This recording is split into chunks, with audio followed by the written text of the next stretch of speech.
Thank you, Speaker. I ask leave of the House to move amendments 1 to 20 on sheet 1,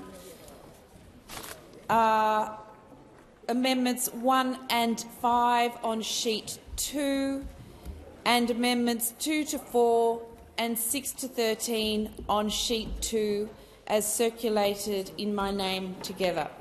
Is leave granted? Leave's granted, and thank the member for moving them en bloc. Okay. The member will proceed. Thank you, Speaker.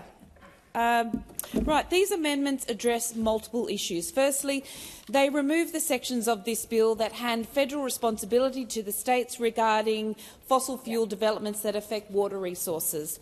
In October of 2023, together with Senator Hanson-Young in the Senate, I introduced a bill to expand the existing water trigger in the EPBC Act to include unconventional gas projects. And later that year, the government finally responded, expanding the water trigger to cover unconventional gas projects through the Nature Repair Market Bill.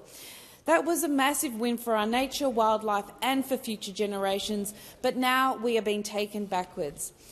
The Environment Protection Bill 2025 will give power back to the state and territory governments to make decisions about large coal mining and unconventional gas projects that affect groundwater reserves or waterways, rather than the federal government. Numerous experts and environmental organisations have warned that the state and territories are likely to favour developments which they profit from over the environment. Speaker, handing approval powers back to the state and territory governments, as this bill does, puts Australia's waterways, groundwater and agriculture at even greater risk from coal and gas fracking projects. My amendments also address native forest logging and deforestation. First, they repeal the exemption for the regional forestry agreements in the EPBC Act. Second, they repeal what is called the continuous use exemption. Third, they insert a new provision that makes clear that in any area over 20 hectares where threatened or migratory species may exist must be referred for assessment under the National EPBC Act. And fourth, they prohibit forestry operations from being allowed through bioregional plans, bilateral agreements and prohibit national interest exemptions from applying to forestry operations. Australia is facing a deforestation crisis. We are the only developed nation on the global list of deforestation hotspots, and we hold the record for the highest number of mammal extinctions. And it was very sad to hear that we have just clocked up our 39th extinction. And despite the minister saying that the regional forestry agreements will be subject to the new environmental standards, there is no mechanism in this bill to achieve that. These amendments are urgent and they are possible. We cannot delay and our wildlife cannot wait. Finally, these amendments strengthen decision-making in the proposed reforms by shifting subjective provisions and language towards objective decision-making framework.